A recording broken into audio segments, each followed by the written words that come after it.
So this is question 1 of Unit 4. So the question is, a balloon of mass 2 kg and 2 meter in diameter is filled with hydrogen at an absolute pressure of 130 kPa and 15 degrees centigrade. It is then released. So we need to determine the altitude the balloon would raise in the US standard atmosphere. So that's the question actually. If you see here, we know the mass and the diameter of the balloon, and it is filled with the gas hydrogen, and we know the absolute pressure and the standard temperature of 15 degrees centigrade, and then it is released. So when the balloon, you see, determine the altitude the balloon would reach the US standard of the atmosphere. So if we draw a figure of the balloon, as it is the dimension, it is given the diameter. So you see, when it is the diameter is given, then I can say this is maybe a circular shape balloon, because when you can see from here the diameter is given. So now let's start with the solution. So if we draw this figure, let's say this is the balloon, and this is, the center of the balloon. So we can say this is the center. So let's say up to this point, this is actually the radius, right? So this whole section, it will be the diameter, and this diameter is given 2 meter here, and the mass of the balloon, it is given 2 kg. So so we have solved so many problems for the past 4 weeks. So now we are familiar with the Bouncy force. It is actually the force which help any floating object, maybe, or immersed body. So this is kind of the force to the upward direction. So it helps to lift the body, the object. And the weight, this is actually some force. It always acts through the downward directions. And yeah, it's the gravity, it actually works along this way. So the force actually goes through this way. W equal mc, so mass into gravity. So we know the weight, it is equal mass and gravity, right? So as the buoyancy force is acting to the upward directions, the weight, it is acting to the downward directions. So the question is, we need to determine the altitude when the balloon would reach the US standard. Okay, so when this buoyancy force and the weight, it will be equal, then I can say this is actually some kind of equilibrium state. So according to the theory, the balloon would rise in the US standard when the buoyancy force and the weight, it will be equal. So that means we need to calculate the buoyancy force and the weight. So we know the buoyancy force, it is actually the rho, density, gravity, and the volume. So this is the P, it is actually the volume of the balloon. And when we will calculate the weight, so you need to keep in mind, we have two different things here. One is the balloon, so it has its own weight, and the other thing is the balloon is filled with hydrogen. You see here, it is filled with hydrogen. So when we will calculate the total weight, which is acting to the downward direction, so we need to keep in mind, consider two different things. One is the mass of the balloon and the mass of the hydrogen, because hydrogen, it is filled. So when we will calculate the weight, you will see the mass of the balloon and mass of the hydrogen into gravity, and we know the mass of the balloon, it is 2 kg. So once we have done with this buoyancy force calculations and the weight, then we'll say, okay, this FB, it is equal W, and then we will calculate the altitude. So now let's start with the solutions. So according to this formula of the buoyancy force and the weight, you see that couple of things still unknown. We actually don't know the volume. So that means we need to calculate the volume of the balloon. We know the mass of the balloon, but we don't know the mass of the hydrogen. So that means we need to calculate the mass of hydrogen, and we know gravity, it is constant.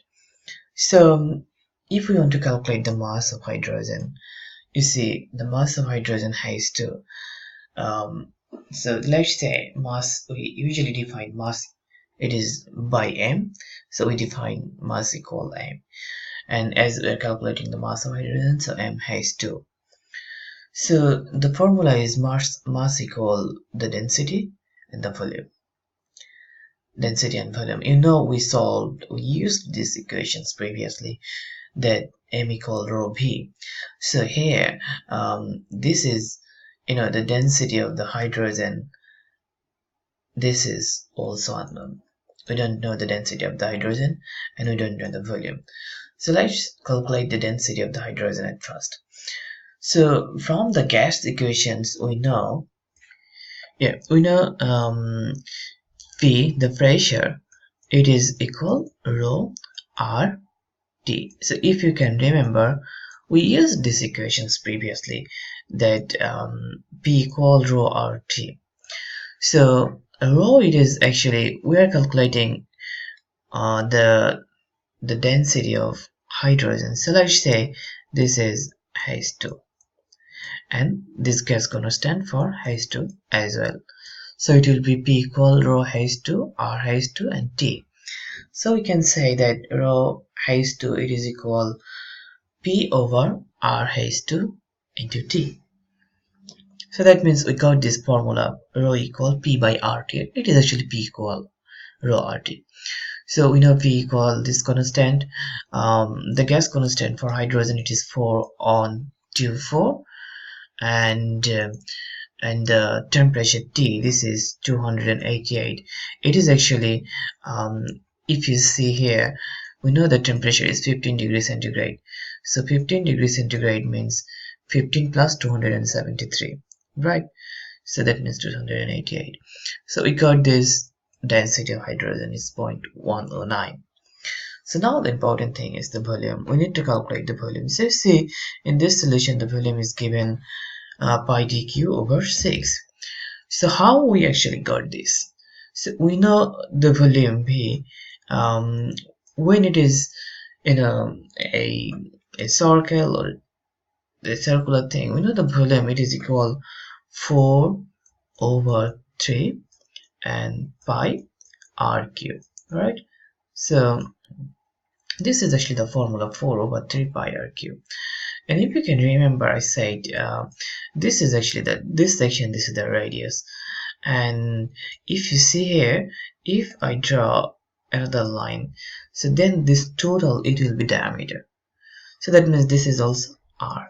So if from here to here this is r, that means it will also be r. So if this total distance, if it is d, then we can say that d equal to r, or r equal d over 2. So here it is actually c r cube. This is actually the radius. So it will be something like that, 4 over 3. This is pi, and r equal d over 2 and the whole cube, right? So we said r equal radius equal diameter over 2. So it will be 4, this is 3, pi, this is d cube, and over 8. So now you know this formula. If it is 4, you can write it is 2. So it should be pi d cube over 3 into 6. So you see here pi d cube over 6. So in this way we got this volume equal this. So now if I show you, we know pi equal 3.1416, and this is 6. The diameter is given 2 meters, sorry. So if we put this 2 here, then we'll get it is 4.19. So we got the volume. So we know the volume, we know the density of the hydrogen. That means we'll get the mass, right? So that means you see the mass of hydrogen, it is equal the density 0.109 and the volume 4.19. So this means 0.459 kg. So we got the mass of the hydrogen. So look here. We know the mass of the balloon 2 kg, we know mass of the hydrogen, and we know the gas constant. That means now we can easily calculate the weight. So that we can do, and we need to calculate the buoyancy force as well. So let's do the rest of the part. Okay, so now the total weight W, it is equal, the mass of the balloon, the mass of the hydrogen into the gravity. So it will be 24.02. This is very simple calculations. And I said at the very beginning that according to the theorem, we'll get the altitude raised where the buoyancy force, and the weight, it will be equal. So we can say that the buoyancy force equal, we know previously it is the density, gravity, and the volume equal W. So we can say that the buoyancy force, it is equal the weight. We know the air density in this case. So this is actually, we will calculate. We know the gravity, we know the volume, we know the weight, it is 24.12 Newton. So if we simplify this, the density of air, it is 24.12 over this. Yeah, over 9.8 on gravity, and this is the volume. So 0.587 kg per meter cube. Look, this is actually the density of the air. Okay, so that means we got the air density. So at this stage, it will raise the US standard.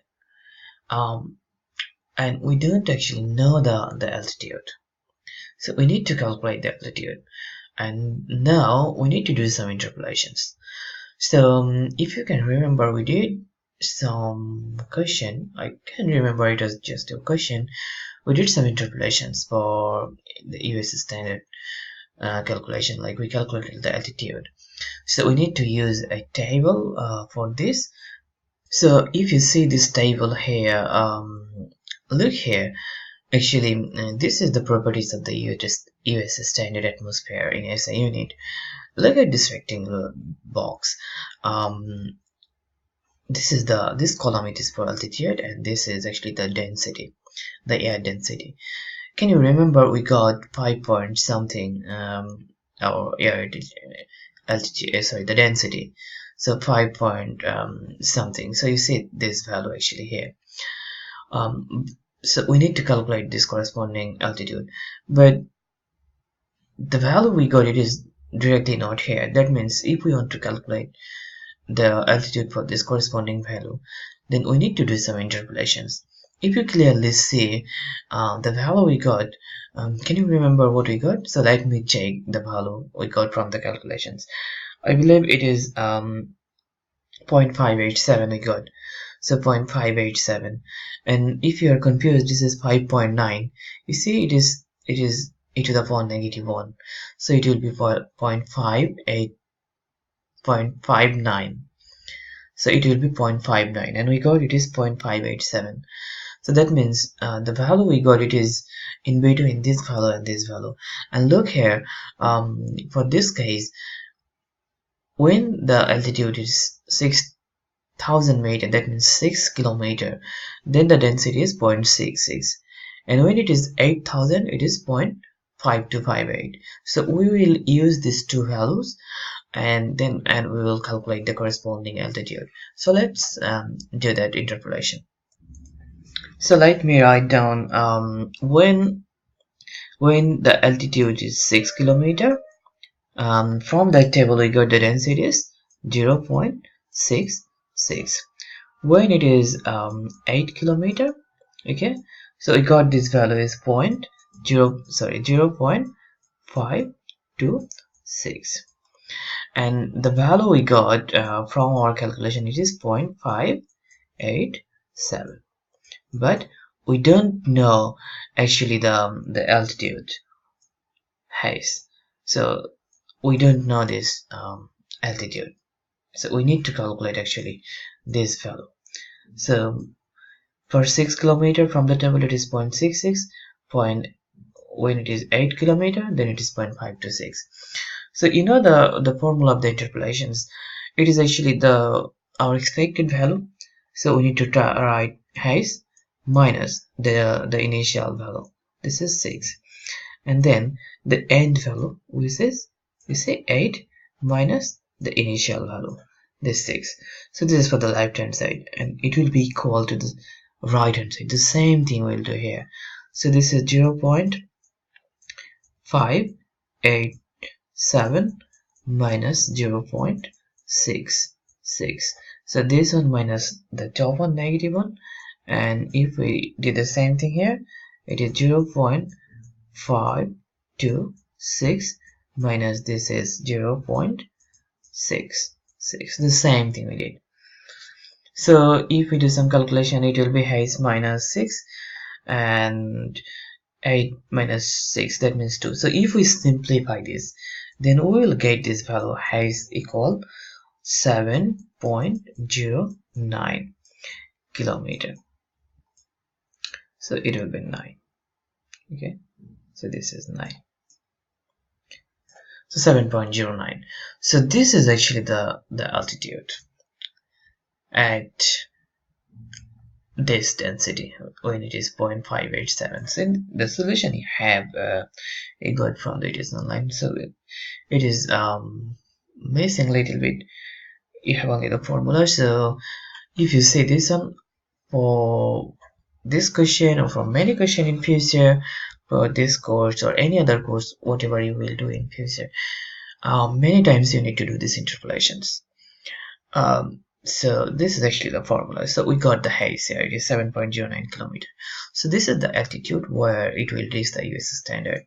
So let me quickly review what I did for this question. We said the buoyancy force is acting to the upward directions, the weight it is acting to the downward directions. So it will reach the US standard when this buoyancy force and this weight it will be equal, and we just calculated the total weight. It is the weight of the balloon and the hydrogen gas, okay, and we know the formula for the buoyancy. So then we just step by step calculated the density of the hydrogen and the volume, and then we calculated the mass of the hydrogen, and once we have done with that, we calculated the total weight. It is 24.12, and then according to the theorem we wrote the buoyancy force, this is equal the weight, and then we just did some simple calculations, and then we got the air density. So once we have the air density, we use the table for US standard altitude, and from that table we got for 6 kilometer altitude the density is this, for 8 kilometers is this, and our value is in between 6 and 8. So then we did some simple interpolations. I uploaded another videos for interpolations, so if you're interested then you can see that video. So I believe now you're clear, and if you have any question, just you can write me, and that's it.